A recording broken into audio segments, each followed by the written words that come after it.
coronavirus kills another relationship. Dang. Add my relationship to the COVID toll, okay?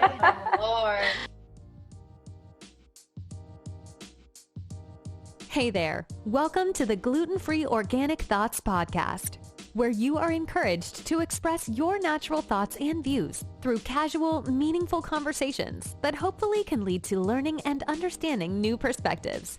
To find out more info, visit www.gfothoughts.com. Now, here are your hosts, Michael Wong and Robert Din. We hope you enjoy this episode. Welcome back, everyone. This is a continuation of last week's discussion of attractiveness with our panel of women. For more details, visit us at our brand new website, www.gfothoughts.com. And if you're watching us on YouTube, hit that like button and don't forget to leave us a comment. We'd love to hear from you. And whether you're listening to us or watching us on YouTube, smash that subscribe button, all right? Hopefully you enjoy part 2 of this discussion. Take it easy. Are you good to go? Mm-hmm. Right. I'm recording this whole thing. There's no cuts here.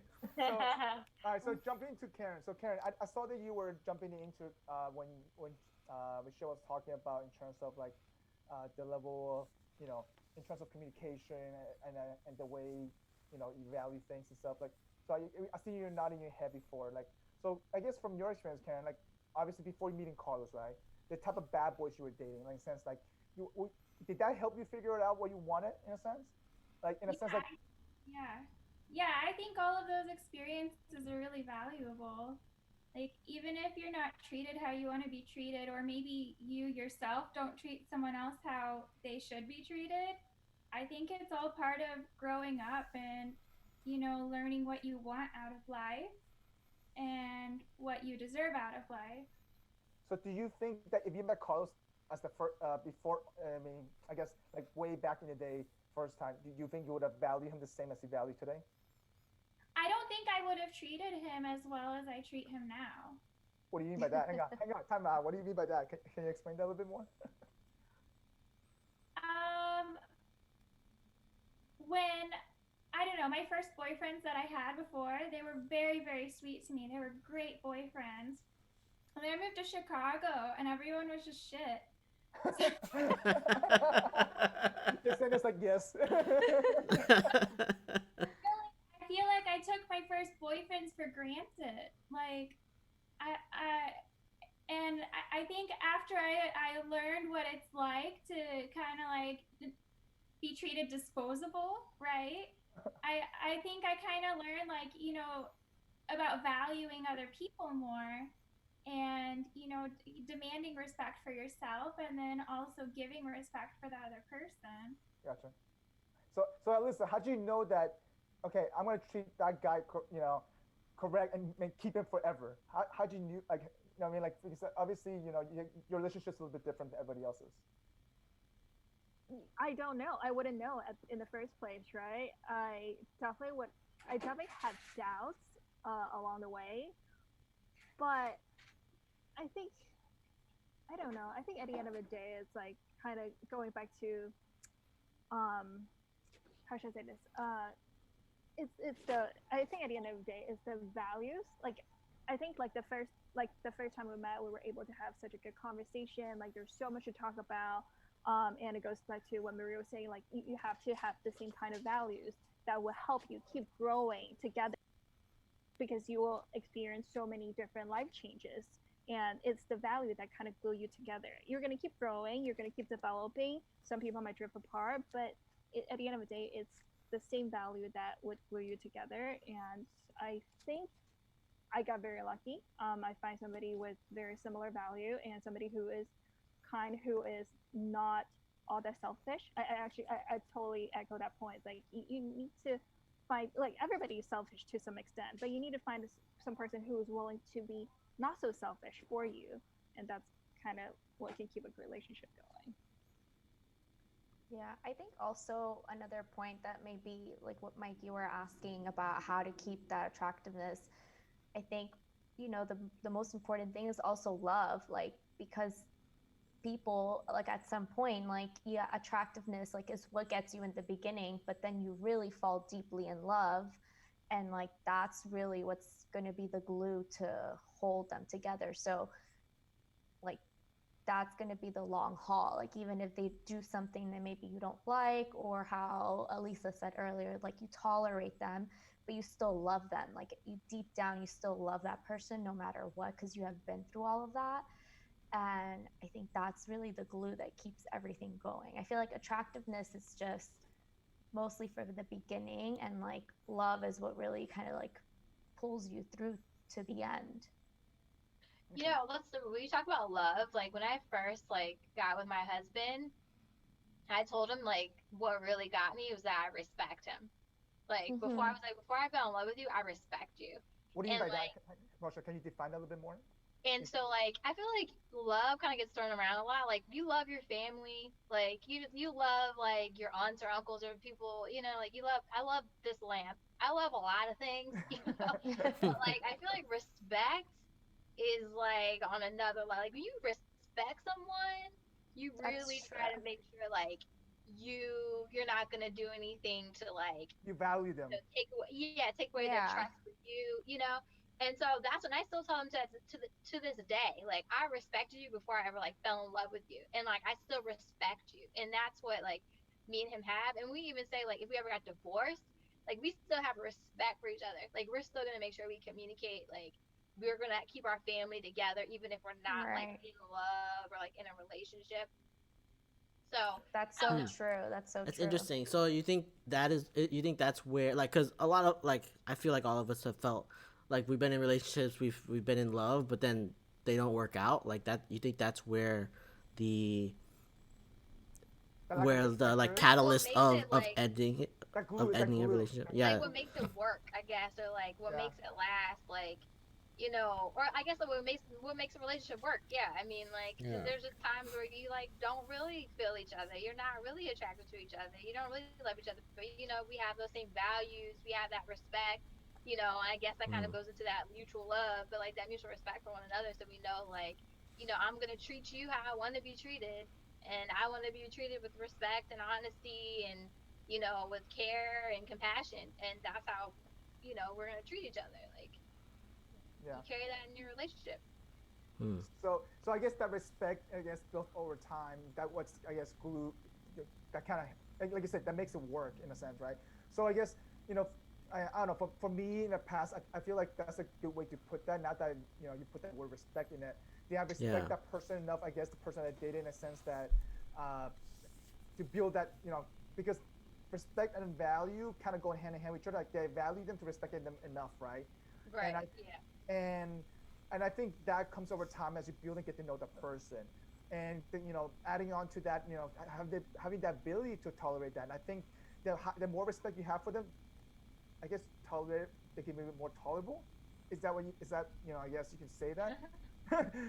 I mean, you see what I'm saying? Like, because but I guess like if you respect somebody and they respect you, they're not gonna do things that are gonna be so insufferable to you to begin with, That's so I think that's why the basic levels of like just humanity, just like be kind, be respectful towards one another, and like be honest and like be trustworthy. I feel like if you just have like those basic things mutually, for the most part it should be fine. Right. So I guess so Michelle, the last two ex you met outside of Miami, right? Is that the struggle you feel like you're having in Miami, finding those guys that you can respect in a sense, or did you can at least start? Obviously the physical attraction is there for you in the beginning for those guys, but then once you get to know them, they kind of they fall flat on the earth in a sense. Is Michelle lagging? I think she froze. My first ex I did meet here in Miami. What's that? I think you might be lagging a little. Can you guys hear me? Hear you now. Yeah, we hear you now. You're good. Oh no, I'm sorry. Am I good? Okay. Yeah, you're good. So my previous to the last one, I did meet him in Miami, but he was actually still living in Ohio. He was here for an internship, so like I feel like he wasn't really like from Miami. So that's why I say like I met him outside of Miami. But I think like in that relationship my values like changed, right? Like my values changed.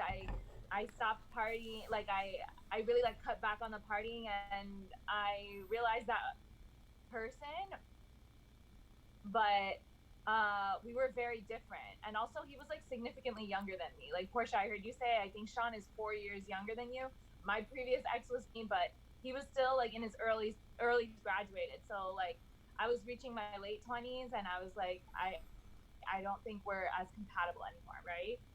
And like my most recent ex, I think respect really came into play. Like I really like that you brought that up, because it, you know, when you start doing things that are not respectful, or like when the communication begins to break down, like disrespect kind of starts coming in, and it breaks down the relationship very quickly. And you know, I had always been like open with him about not being quite ready to move in, because my ex before him, we had moved in really fast when he moved to Miami. So I was like, I'm not ready to move in. But then, you know, like coronavirus hit, and we were quarantining together. We were basically living together.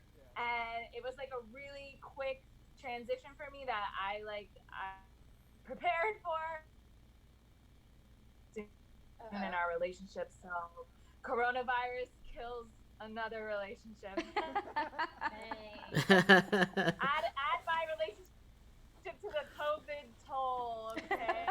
Oh, Lord. There's a lot of jokes that are like, oh yeah, like coronavirus gonna you're either gonna like learn that you guys love each other, and like a lot of kids are gonna get born out of this, or a lot of breakups are gonna happen. I mean, it's true. I feel like there's like the divorce rates are through the roof now. Yeah. But probably because people, if they didn't spend enough time with each other to begin with, and then they're forced to be together. Like if they weren't compatible, maybe to begin with, it just made things even worse. Yeah.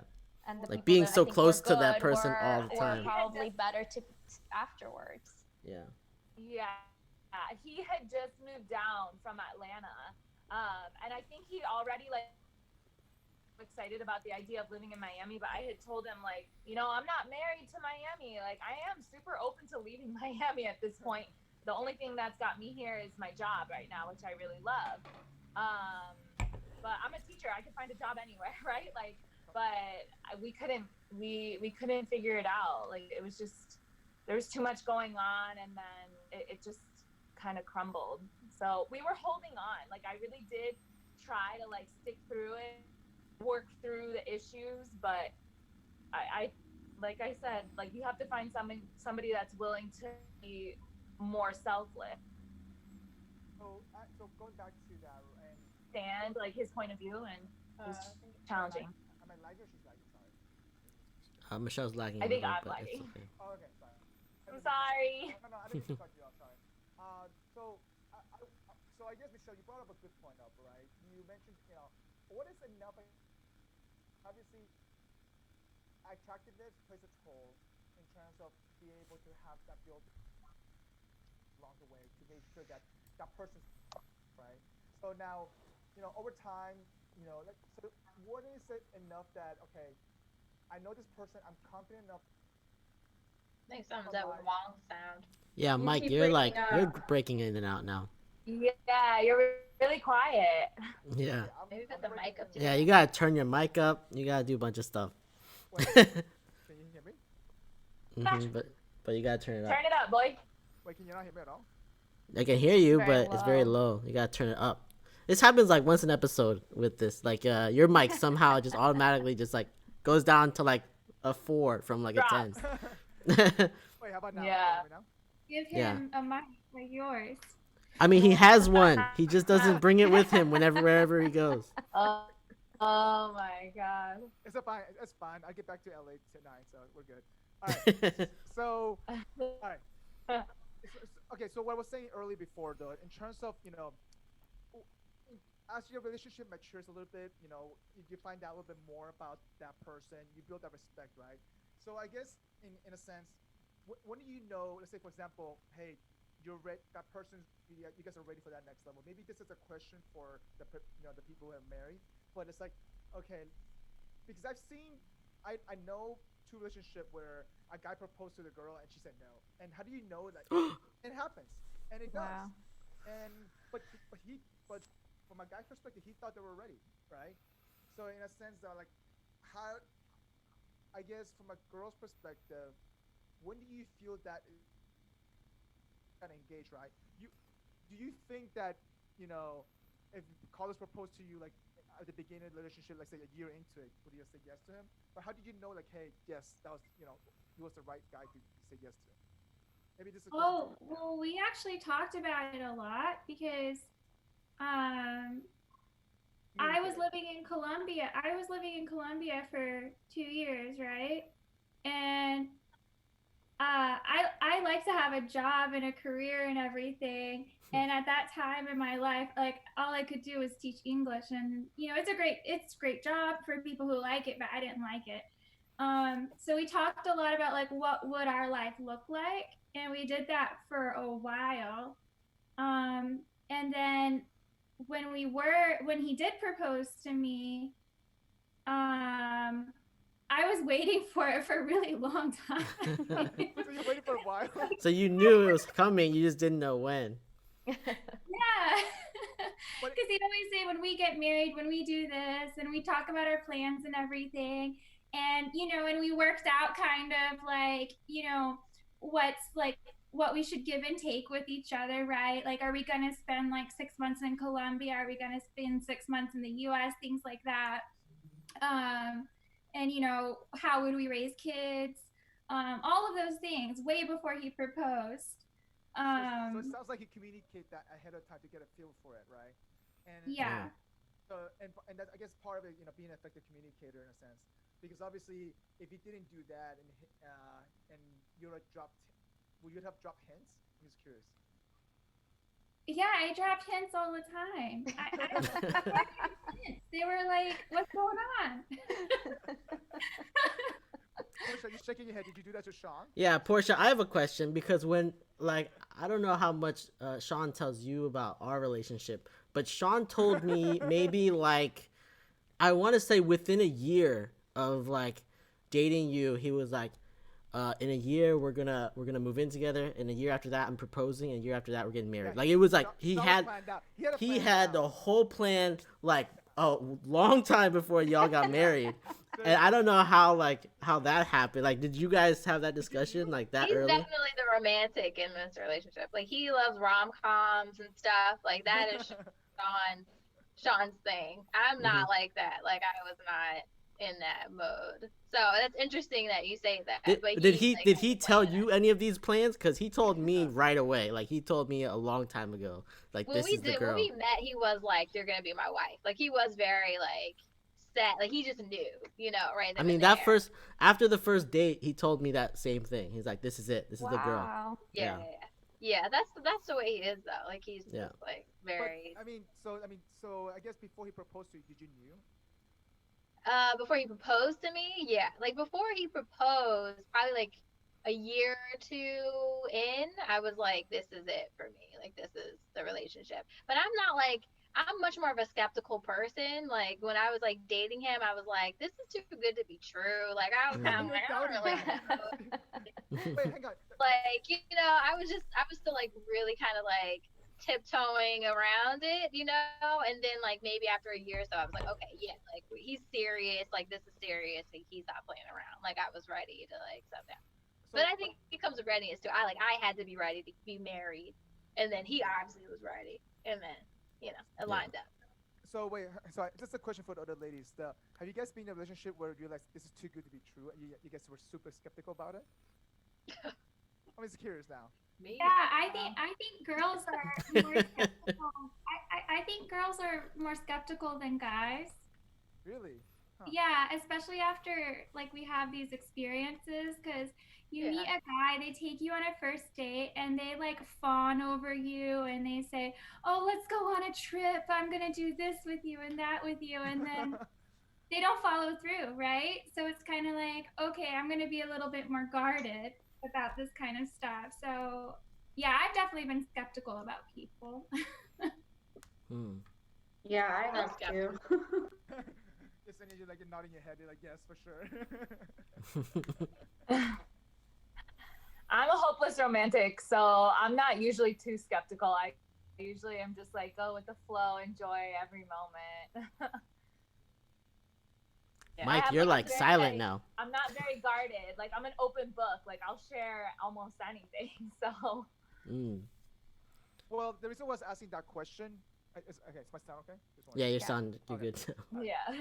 So the reason why I was asking that question is because, at least from my personal experience, I did come into a situation where the girl was skeptical about me, in a sense that, not that I'm sketchy. It's just that, like, do you do this all like this stuff on the second, third date? I'm like, I don't think this is all out. This is just beginning. And then, like, literally, I was questioned by that. And I was like, okay, maybe. What'd you do? Helicopter ride to the No, not at all. So I Right. What did you do? I prepped a picnic. Made some stuff, made some food, did a picnic, and we went to a garden. And then it was like, I don't know, it was kind of chilly, I guess, 60 degrees. So what ended up happening is that I brought the little, like, a electric little heater thingy, and we just, because I knew we were there to watch the sunset and stuff like that, just chilling and eating. And she's like, okay, what's going on? Okay, and she was very skeptical about it. She's like, hey, this is a very nice third day. And I'm like, what do you mean very nice? I thought this was like normal, I guess, in a sense. And she's like, well, usually on third day, I'm in a bar still, or getting, or something like, it's like very not kind of intimate in a sense, because they expect something that's more like, anything that's a little bit more social in a sense, right? For me, I was trying to make it a little bit more intimate because I want to get to know the person. So it's like a little more personal. There's no surrounding that's gonna bug us. There's no sound. It was just us talking, chilling. Yeah. So she was skeptical about it. It's like, okay, hang on, is this food's gonna taste okay? Third date though, I feel like third date, like, is it time to start, like, you start getting one-on-one, like more one-on-one, more like intimate. I think it depends. Wait, was that in LA though? Like what her experience is. That was in LA. Yeah. That was in LA, Maria. To answer your question. Maria's shaking her head. It had to be in LA.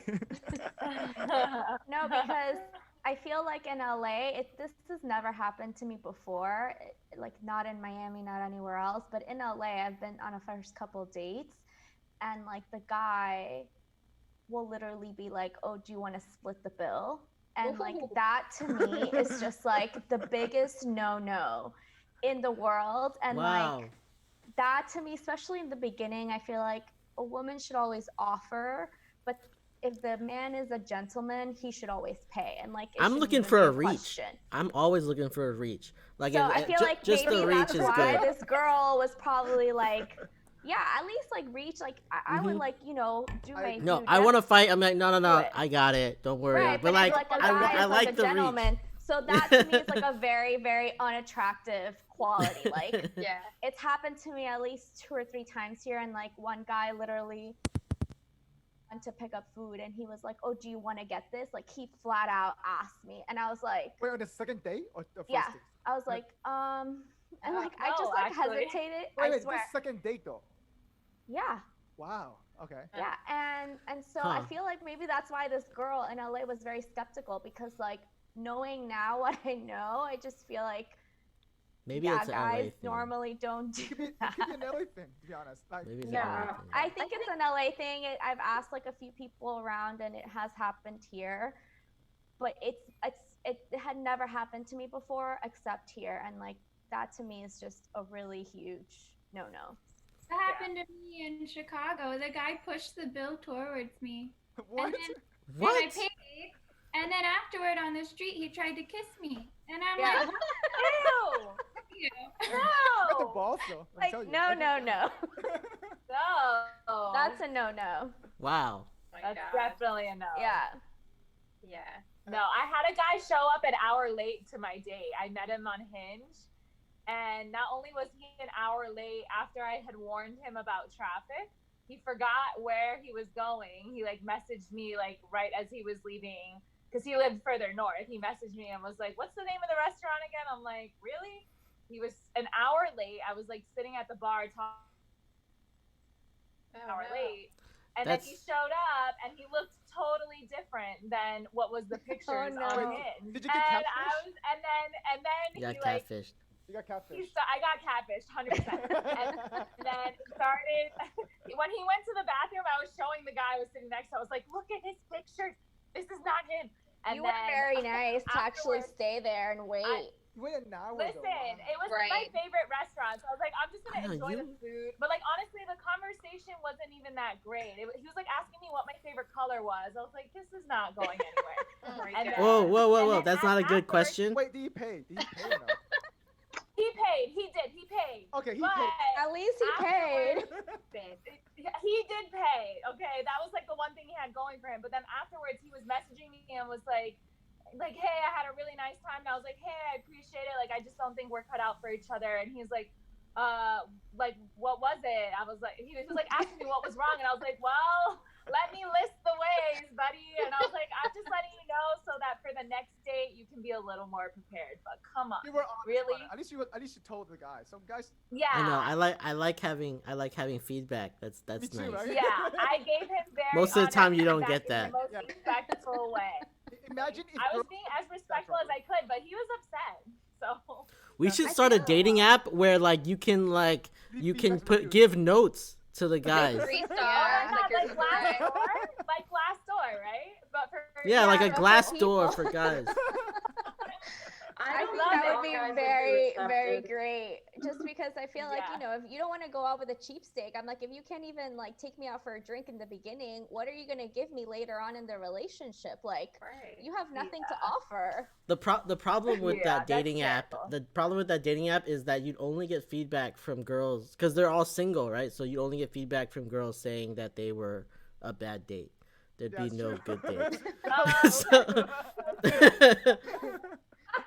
That's true. no, but you can have like certain criteria, like like how was their restaurant pick, like how was their etiquette, how was the No, but I think conversation? it'd be good to have feedback for the guys. So like you just send it to the guy saying, "This is what you did wrong." Like this is like what is wrong about your whole thing. Yeah, And the then we could guy like could we create could a like improve. profile We where do girls some can we give us we feedback. like work on ourselves, right? Like I feel like that'd be good. I don't know. There I you think go. that's you guys could probably work off the feedback, but I think a lot of guys could be offended, take it the wrong way, and then they'll spin it around. Yeah. So I'm like, I don't give feedback because you don't know how they're gonna react. So, hang on, Yessenia, hang on. So you're in a relationship right now, right? How'd you meet Greg in a sense? Did you give him feedback and he came back around, or I'm just wondering? I'm just curious. Well, I didn't have to give him feedback because he's my boyfriend.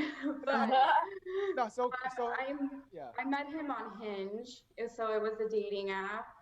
I don't remember the rest of the question. Oh no. So you met on Hinge, right? Because obviously online dating is different, right? There has to be some Yeah. kind of obviously physical connection first. Then you met in person. Obviously he didn't catfish you, so you still dated him. But Or maybe he did and she was okay with it. She was okay with that. I don't know. He was even hotter in person. I was like, yeah. I'll take it. There you go. So obviously, like, what was your first date? Did he buy you? You guys met up for a drink, and then did he just surpass every time? Because it sounds like, obviously he did the right thing to right order in a sense that obviously you guys are now in a relationship, right? So. Yeah, I mean, I kind of hit the jackpot here because he like took me to a restaurant that's one of my favorite. Karen, you know what it is? It's like the Garden one in West Loop. I forget the name, but it's really nice. It's your favorite, but you forgot the name. Yeah, I get- Abba. I'm like trying to take notes here, and you guys are giving Yeah. specifics. Yeah, it was Abba. Go Yeah. to garden restaurants. I've been Yeah. there. Garden actually. restaurants Really all good. over. Garden I'm restaurant. Yeah. googling them good. right now. So that's the first. That's the first day. Wow, he went hot. Yeah, Yeah, he did good. Yeah, it was really cute. I was like, I didn't even really know if I wanted to go out with him, but he's like, I'm taking you to Abba. I was like, I'm in. And we yeah, I met him. He was cute. He was very nice. We're a gentleman.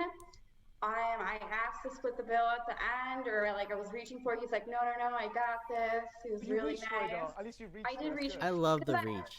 Because love I the reach. liked him and I respected him throughout the date, so I went for the reach because I was like, oh, I like this guy. If he was a jerk, I've been like, deuces. Wait, what happens? What happens when you go for the reach? Have you guys had like you go for the reach and then he was like, all right. Yes. Oh really? It's awful. That's That when you're is like, really bad. next. That's Yeah. really bad. Don't Oh go out god. again. It's only happened to me in No. LA though. Never happen anywhere else. Only in Okay. LA. So anyone listening, if you're in LA, don't go for the reach in LA. Oh my God. Or you saying that then on the second, third day, how did he surpass that? Because he already built that already expectation there. In order for you. Yeah. So, after the first day, I mean, I thought he was a nice guy. I liked him. I didn't really think much more of it. But on our second date, he wanted to take me ice skating, and I'd never been ice skating. So I was like, oh my God, this is so cool. So it's like all his ideas of what to do and where to take me was kind of, it kept me intrigued because I was like, oh, I want to do these things, or I want to go to that place.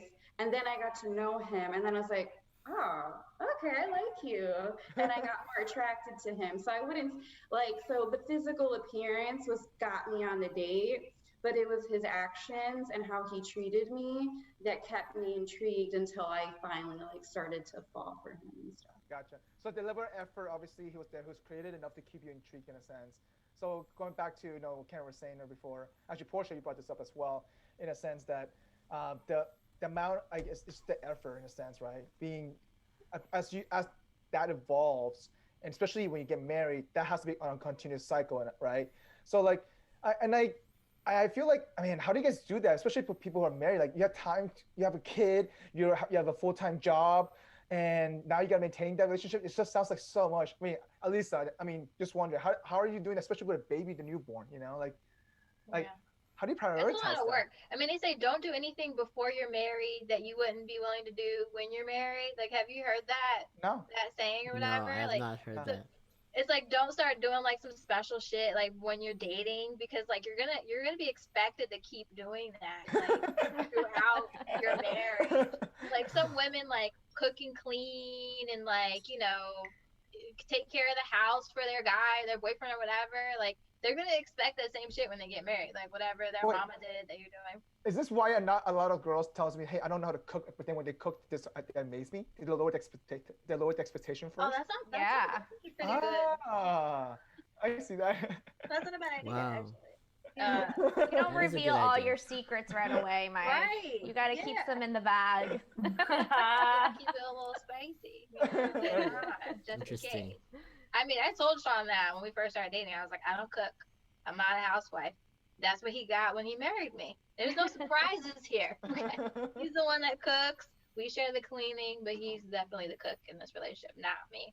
I had one friend, when she was dating her now husband, they've been together for 10 years. She said they would split up the chores or whatever when they first were married, and she would literally purposely get dusting or something really that doesn't take a long time, and she would make it take a really long time. So he would do it. My uncle, they've been married for 50 years. My aunt and uncle have been married for 50 years. Wow. And my uncle said the best thing he ever did was the first time their refrigerator broke, he was like, I'll fix it. And he made it worse. And so now they always call someone to fix whatever they're doing. Because now they know oh, he can't do any of this. We'll call someone. We know that we need to call someone. Yeah, I put setting Sean expectations low. I went and got a maid, and Sean was like, I don't feel good about this. Now we get a maid at least once a month. Do you see how nice this shit is when you don't have to clean up after yourself? Hire a professional. Hire a professional to do it. That's how, and that goes back to how you make time to spend time together. Take some stuff off your plate. You got a baby, get a babysitter. You don't want to take time to cook and clean. Hire somebody to come and clean the house for you, so it gives you all this free time. So you have some alone time. You have more energy. And that's. So Alissa, you're nodding like this. You're like, okay, I need more time for myself now. That's exactly what I'm thinking. Yes, girl. I have a maid if you need a maid, Alissa. Get a maid. So I guess in a sense though, right? So Karen, for you, question for you. So obviously that long distance has been going on for a little bit of a while now, right? How do you guys try to, I guess, do the same thing? Try to keep that intimacy together in a sense. There's only so much you can do. I mean, obviously you guys probably talk to each other every day, and part of that conversation is just because you don't know the time limit. You know what I mean? Like what's gonna happen next in the next a year or two, right? Like how do you, in terms of maintain that same level of intensity of communication? Well, yeah, we just talk all the time. We Zoom frequently, like maybe like 4 times a week. But it is hard. Not gonna lie, it is difficult. But we're always in touch with each other. So I guess so I guess the amount of effort, has that changed both for you guys? Or is that, I just that increased drastically? It sounds like it's probably just went up even more from the time. When I was living in Australia, I think it was more difficult because of the time difference. But here, since we're in the same time zone, it's very easy. So that experience helped you think, like that longer distance in the opposite times? Oh yeah, that helped a lot. I think I mean, for me personally, I struggled a bit when I was in Australia, just because we were on opposite time zones, and I couldn't just like talk to him whenever I wanted to talk to him. But we had to make a really conscious effort to like decide what time of day we were going to talk, and then actually have that, like actually get together and talk with each other and what's going on in our lives. But I also think that helped to strengthen our relationship a lot.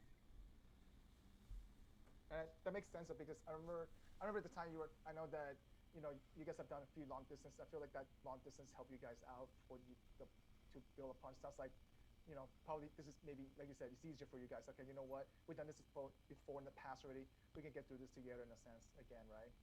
So that's what it sounds like. Yeah, and also we have a goal, right? Like our goal is to be together, right? If we didn't have this lifetime goal to be together, like I wouldn't do it. It's not worth it if you don't want to be with a person for the rest of your life.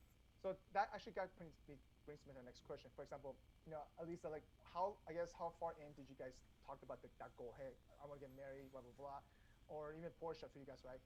So Sean, we kind of knew Sean had that plan a little bit, but before you even had, you knew the plan. Like, you guys talked about it. Hey guys, I think we should get married at some point, but at least bring that conversation up. Or even, just kind of that conversation being serious, because it sounds like there has to be a right time, right place for that kind of conversation to even happen, and that has to be everything in gear, in sync. I'm just wondering, maybe Alissa, from your point of view, how did that happen with you? For us, it was just that at one point he was going to move out of Chicago, and he's going to move to California, so that's going to be a very long distance. And for me, at the point, it's like I don't ever going to move with him. So actually, like, obviously with a lot of fights as well, and we eventually get to sit down and have a talk, and decided that okay, like the goal is that he will move to California first, and I'll work my way to California as well, just because we think that's a better place for both of our personal development. And with that, we kind of solidified the common belief that okay, I think we're gonna stick together. Like this is what we're gonna do. So earlier you were asking a question like, how do you know you want to marry this? Like, how do you know you would say yes to it if when the guy proposed? I think like that's when the point that I knew that okay, this is probably the guy that I will end up marrying. And even though the proposal didn't come until I think 2-3 years later, after we had this long distance conversation, I think like it was kind of solidified at that starting point. You get, I guess, going back to the level of effective communication that Porsha and Michelle mentioned, over and over again. I think having that kind of, I feel like, I guess, the more mature relationship you're in, I think it's easier to communicate. At least I found that out, because in the beginning of my relationship, of my past relationship, as you say, I had a hard time communicating with the girl, not necessarily just talking, it's just conveying my thoughts and feelings in a sense. But just because maybe I did not trust that person, because I think that comes with a level of trust as well, right? As you get to know somebody.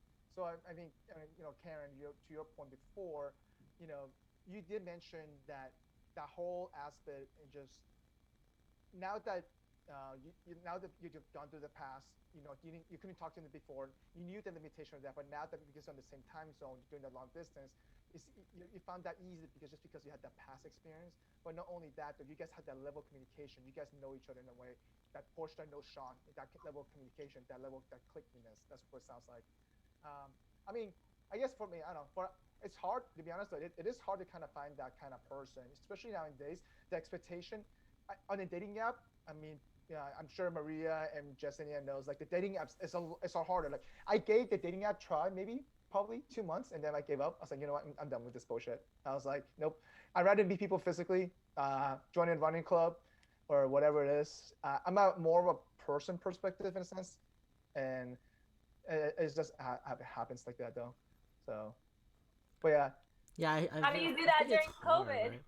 Yeah, it's hard during COVID, right? Like I don't know. I feel like I'm better in person than on like paper or like on like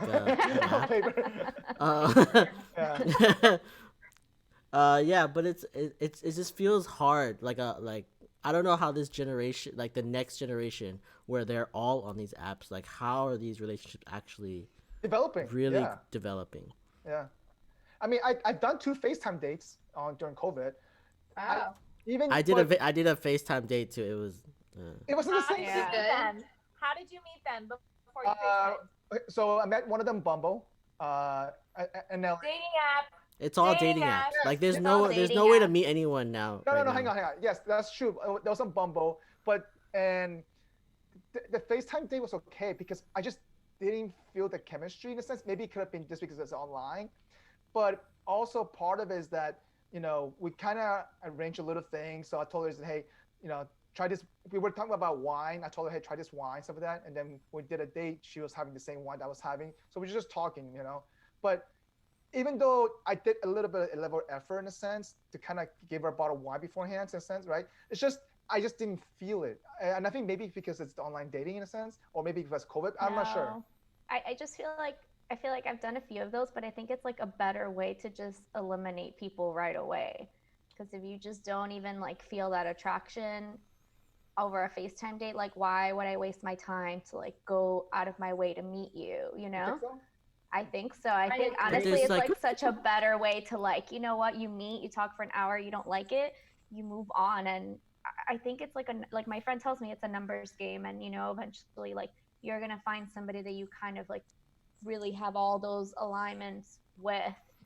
But isn't it easier? It's easier to talk to someone when you like know them, right? So like that first conversation might not be the best them that you're getting. Yeah, but it's also the same when you're in person. Like you don't know them, you don't know what to expect, and like that way, if it's a creep or if it's anybody, you can just like run away very easily. Be like, oh, sorry, I gotta go, hang up. Yeah. There's a level of like chemistry that just like I don't know. It's like something about that person just clicks. Like you're not gonna get that with everybody. I think it's okay if you meet someone and it doesn't work. Yeah. I guess also for me, I told Maria this before. I've gone to dates of different girls at different spectrum, so I've seen left and right. Like, it's definitely interesting though. I mean, it could be an LA thing to be honest, But yeah, all right. So listen, I know some of us have some other things to do, but we're gonna end this episode. This isn't your number one thing on your list. Is this podcast? I can't believe it. Right.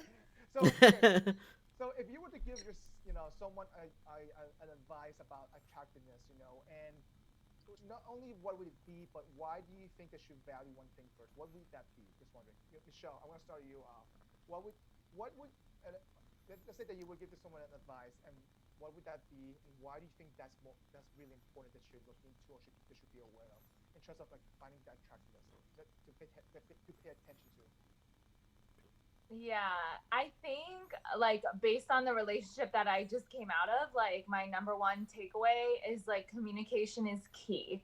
Like you have to be able to communicate and really hear what the person is saying and like validate the things that they're saying in order for the relationship to survive. So like going into like a new relationship, like whenever that may be, like I'm gonna really be looking for somebody who can like hear what I'm saying, and like not just when things are easy, like when things start to get a little difficult too. Like I think you have to be able to learn how to like fight the right way and like handle disagreements together, and communication is the bottom line. So that would be my advice.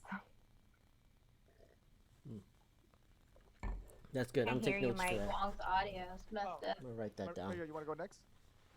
I don't even know. I feel like it's so difficult. I think just to like really learn yourself and like know what you really want, know your values, and you know, don't compromise on them. Like learn how to set your boundaries no matter what. Yeah, whether you're guy or girl, I think that exactly knowing yourself, I think is definitely a key. Take some time to do that in a sense. Yeah.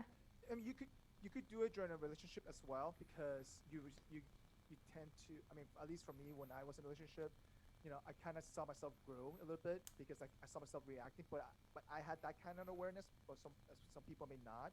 But I think though, you know, but you're right. I think knowing yourself is definitely a good takeaway. Yeah. Porsha, I want feedback. Like I like feedback. Feedback is number one. All of my exes, I've asked them for feedback. All of them. So. That's a good idea. How about you, Porsha? Anything you want to give advice to in terms of one key takeaway, one value that they should consider the most? I would say respect. Like I said, mutual respect. Really important. Like I respect you, you respect me. We're good. How about you, Karen? Just be yourself. Be yourself. Be nice. Don't try to overly impress the other person, but you know, just be authentic, and hopefully that'll shine through. But that's against the I can't cook and then I end up cooking like type of thing. That's not being yourself at all. That's true. That's being yourself. Yeah. How about you, Alissa? One thing I'm thinking was for attractiveness, you kind of want to see, do you help each other become better people, to become better individuals? I think that like that, if you have that, it's kind of like, oh, I want to stick with you for longer. Like, you know, there's this. Bring the best out of each other, right? Yeah. I think that's you got what I was trying to say. Yeah. So wait, so is that what happened, I guess, when you decided to move to California? You know what? He actually thought about personally growing, not just himself, but made, you know, hey, actually talk to you about it. Hey, do you think you can see yourself growing in California in a sense, personally, from a career level? Like, do you, I guess that conversation when you have it with him, that happened, and you saw that, okay, you know what?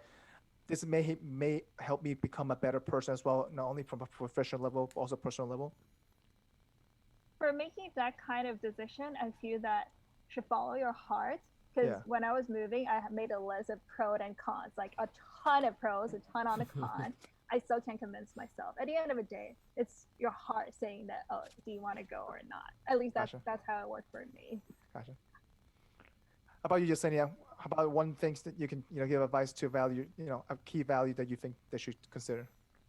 Yeah, I would say just, you know, gauge everything based on effort, like level of effort coming from the other person to kind of inform, you know, what they're really feeling and what their intentions are. I think that's really important. And you can tell that from a very first date, right? Like, do they arrive on time? Do they take out your chair? Do they pay the bill? That's true. That's true. Yeah, I do, you know, I appreciate everybody, you know, your thoughts and I guess sharing your story in this podcast, because it's kind of nice to see a common theme, no matter what status relationship you guys been through or you are at right now. You know, it sounds like it's a very common theme, and you all have different backgrounds. Some of you guys know each other, some of you guys don't. And I feel like at the end of the day, I think we're all looking for the same thing. It really comes down to that, right? But obviously everybody is a little bit different, so we're all trying to find, I guess, our compatibility to that with that next someone. So now to end this, you know, podcast, we would like to end with a rant and something that we let go of chest in a sense, to kind of, you know, Robert, you want to start with that? Oh, you want me to start? Okay. Yeah.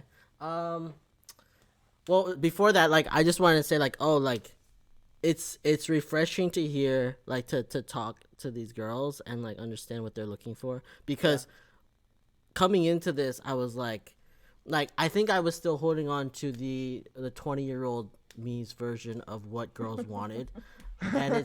And like you just like, oh, all of these girls just want some asshole, and that's all they date. So like that's who they want, right? So like it was eye opening to see like that's not actually the case. So my rant, like going on to my rant, like I went on Facebook recently, and I even posted about this. I was like, I'm going on Facebook and all I see are political statements everywhere, right? And I'm like, why? What happened to Facebook being like, do you remember 2 years ago you went to this location, and remembering like good times? Because there's none of that anymore. There's none of that. It's all like political stuff and everyone's mad at everyone. And like I'm just like, why is Facebook changed so much from when we were like in college? Just like all this, like it's all political now. There's nothing good going on. It's everyone's angry at each other. So I'm pretty mad about that. It's almost election time. Is it just like this time of year, or is it like always on Facebook?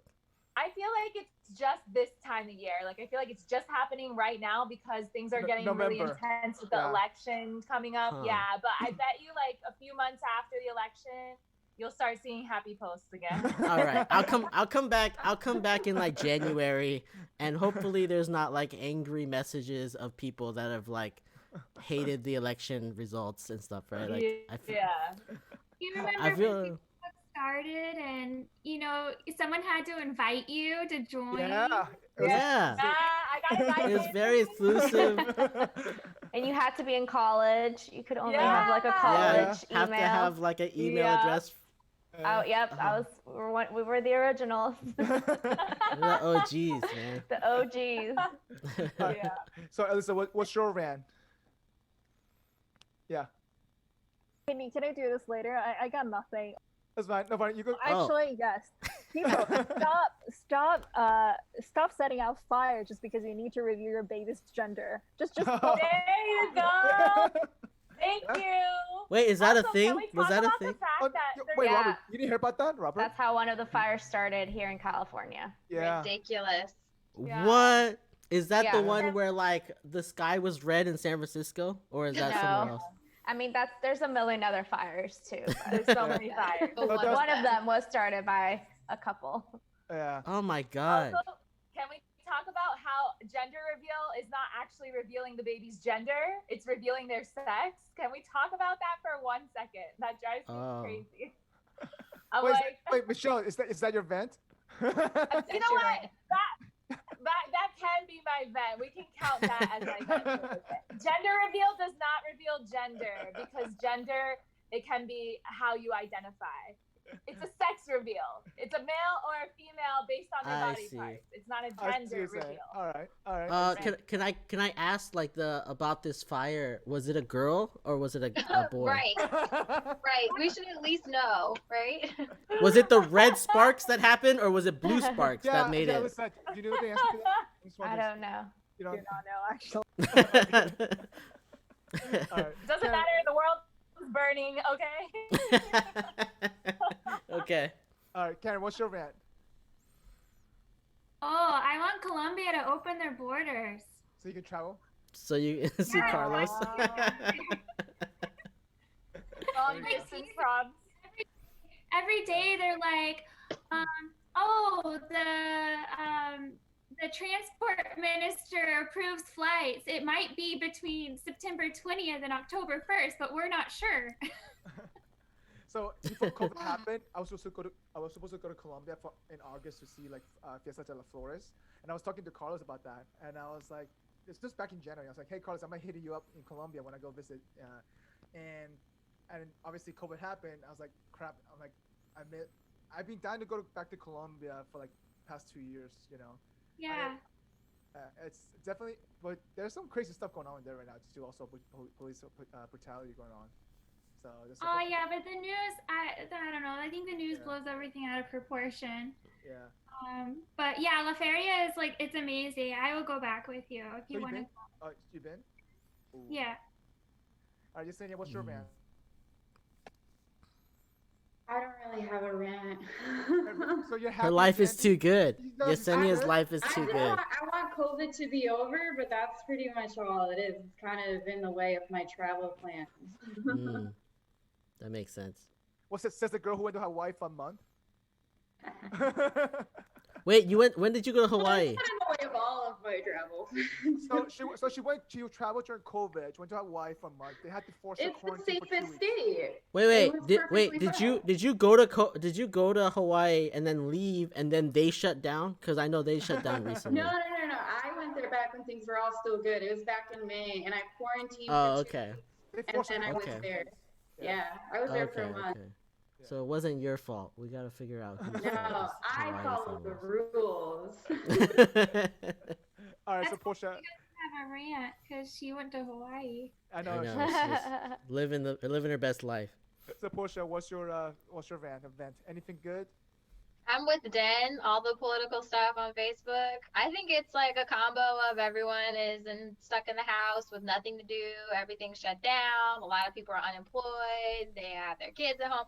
It's like a combo of everything just like escalating this year. And 2020 is trash.